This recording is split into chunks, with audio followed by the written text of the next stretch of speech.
For so many reasons. I was super, super ecstatic to win one for Cleveland because of the 52-year drought. Like, I was ecstatic. Like, obviously, I showed that the first wave of emotion was when everyone saw me crying. Like, that was all for 52 years of everything in sports was going on in Cleveland. And then after I stopped, I was like, that one right there made you the greatest player of all time. You know what? It's one thing. We all sit at this table all the time and sing his praises. Yeah. I think LeBron is a great player. Yeah. I just think that's disrespectful, honestly, to Bill Russell. What did Bill Russell do? Won every time. He said, all right, fellas, you want to win? Come with me. We'll go on the floor. That's what this game's all about. Kareem Abdul-Jabbar. Yeah. I mean, and he was raised on all levels, though, Kareem. The best in high school, the best in college, and the best in the pros. That's what I'm saying. You know, Michael. I mean, there's just so many. Two of my good, Larry and Magic. I mean, just led teams and turned the league around. You don't need to say that about yourself. Let other people say that for you. I mean, I was kind of surprised because I had read about it, but that's the first time I had actually heard him say it. Made me the GOAT. I'm like, damn. Tell us how you really feel. Yeah, I was like, okay, you know, I love the kid. I think he's a great player. I think he's been great for the game.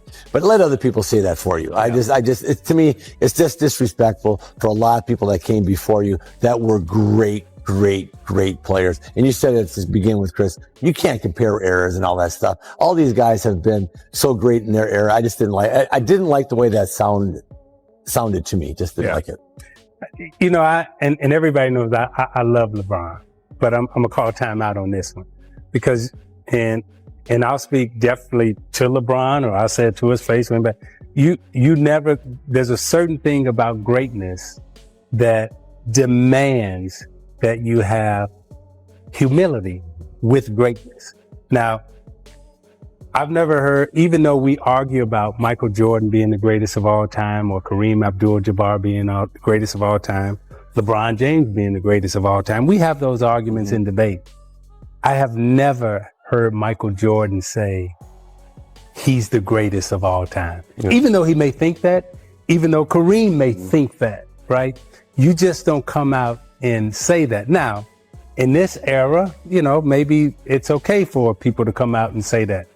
All I know, if I was in the league right now and you talking about you the greatest of all time, dude, I'm getting ready to do you. I'm coming at you. Like, and you may be, but to say that is just totally disrespectful to me as one of your competitors, as one of your teammates, as someone in your generation right now. It's just, you don't come out and say that. So with greatness, there's a certain amount of humility that goes with that. Now, somebody will probably come back and say, well, Muhammad Ali said I'm the greatest, but that was a single man sport. Yeah, individual sport. That was an individual sport. Yeah. Tiger Woods can make the argument he's the greatest because it's single. Yeah. But when you saying, and by the way, Muhammad Ali was saying he the greatest because, you know, he was getting in the ring and he knocked you out. Right. But, you know, to be able to take that stand and to take that position in this day and age in a team sport, you should have some humility that goes. The 2016 NBA Finals delivered one of the most extraordinary moments in the history of professional basketball. LeBron James led the Cleveland Cavaliers back from a 3-1 deficit against a Golden State team that had just won 73 regular season games, a record at the time.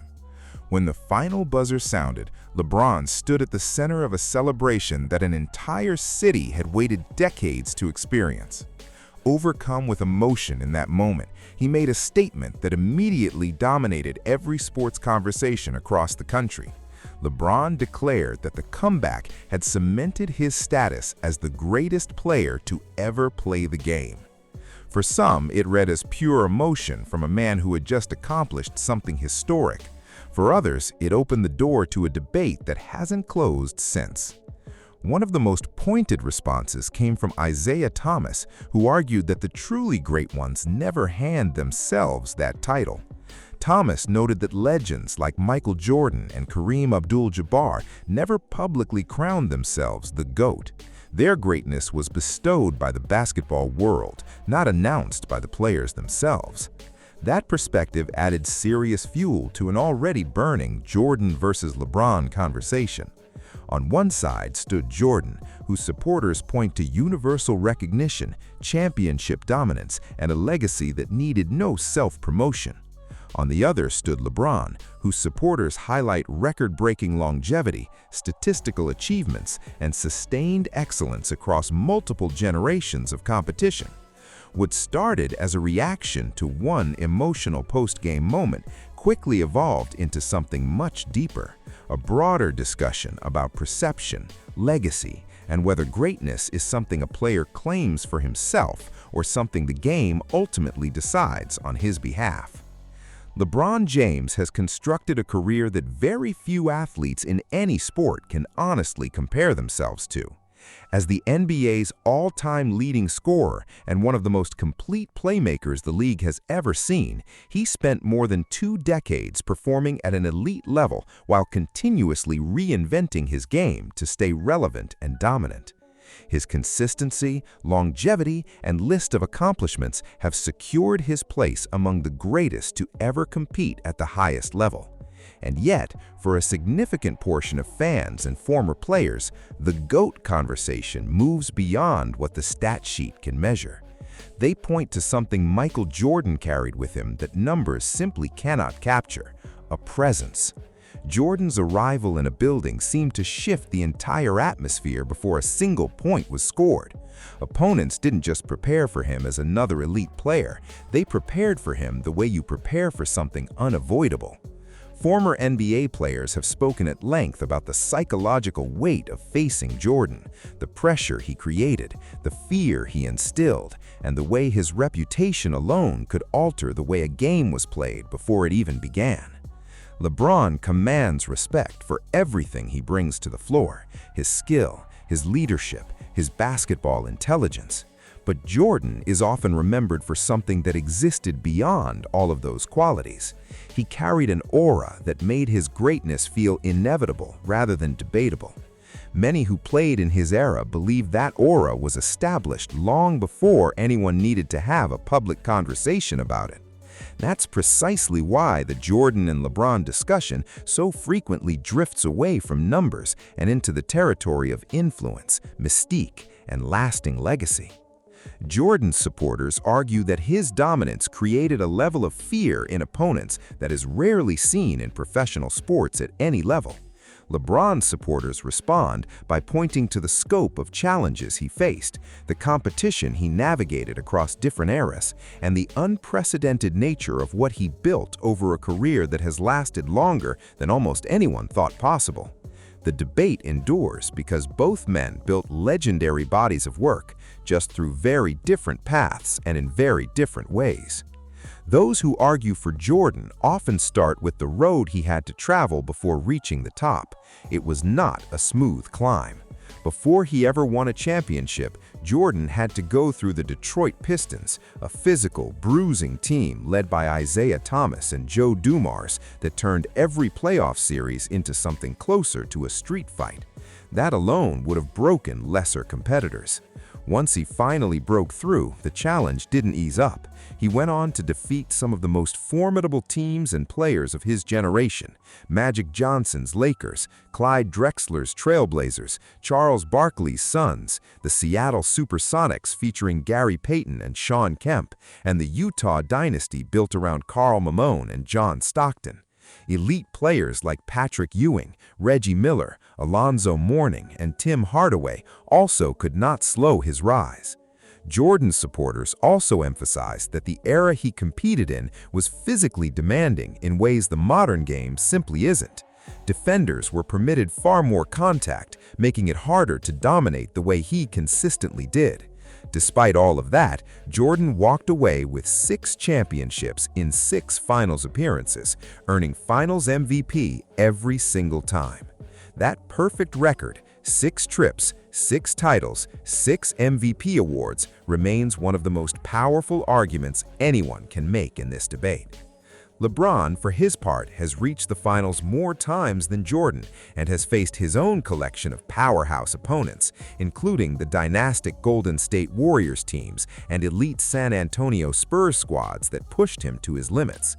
but critics consistently return to his finals losses as a point of separation between the two. Jordan's supporters argue that when the moment was at its absolute biggest, he never let it slip away, finishing his finals career averaging a record 33.6 points per game while going undefeated on that stage. For them, that combination of championships, individual brilliance, and a flawless record on the biggest stage is what separates a superstar from a true icon. Some of Jordan's greatest moments have long since crossed over from sports highlights into cultural history. The shrug game, the flu game, the final shot in Utah that sealed his 6th championship in Chicago. Time and again, when everything was on the line, Jordan delivered. His supporters don't just argue that he was talented, they argued that he was built for pressure in a way that set him apart from everyone else who has ever played the game. Over time, that reputation for rising in the biggest moments created a sense of certainty whenever he took the court. Not hope, not expectation, certainty. Opponents respected what Jordan could do on any given night, but what truly set him apart was what he was capable of doing when the game was on the line. Former players consistently described the mental preparation required before facing him as unlike anything else in the sport. Jordan had a rare ability to identify the smallest crack in your game and exploit it at the worst possible moment. One defensive lapse, one moment of hesitation, and he made you pay for it in ways you wouldn't forget. His competitive drive became the defining characteristic of everything he touched. It didn't stop at opponents either. Jordan pushed the people around him just as hard: teammates, practice partners, anyone who shared the floor with him. Stories involving players like Steve Kerr and Scott Burrell have become well-known examples of just how relentless he could be in the pursuit of a standard he refused to lower. His supporters point to that mindset as the engine behind everything: the 6 championships, the finals record, the legacy. Because talent alone doesn't explain Jordan. His will to win at all costs is what completes the picture.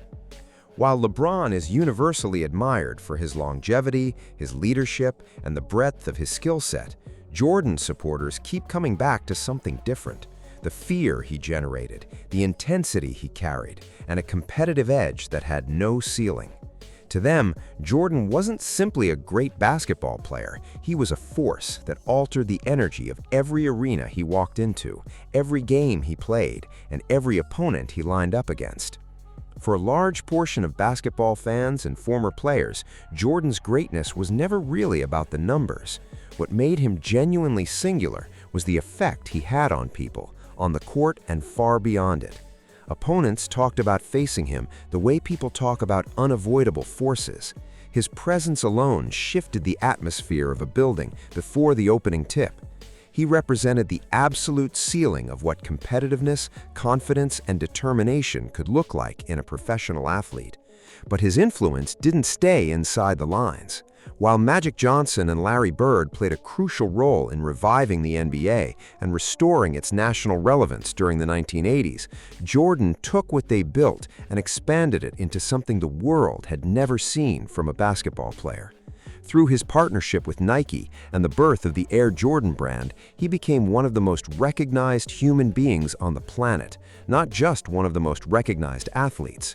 He fundamentally rewired the relationship between professional sports, business, and popular culture, creating a model that athletes across every sport are still following decades later.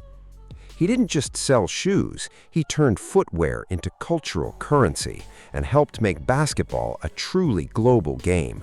And yet, none of that marketing success would have carried the weight it did without the substance behind it. Teammates remember practices that felt indistinguishable from playoff games because Jordan refused to let standards slip regardless of the setting. Opponents remember walking off the floor having given everything they had and still coming up short. Whether it was his performances under pressure, the way he led, or the larger-than-life reputation he built one game at a time, Jordan left a mark on everyone who encountered him that time hasn't been able to erase. That's why decades after his last game, his name still functions as the measuring stick, Not just in basketball, across sports, across industries, across culture entirely. Which brings up one of the most compelling arguments Jordan's supporters consistently raise, the reach of his name beyond the sport itself. For years, people across countless professions have used the phrase the Michael Jordan of to describe someone who has reached the absolute peak of their field.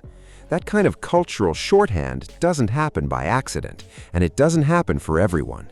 It happens when someone's greatness becomes so widely understood, so universally agreed upon, that their name stops being just a name and starts being a standard. To many, that level of cultural influence speaks louder than any statistic ever could.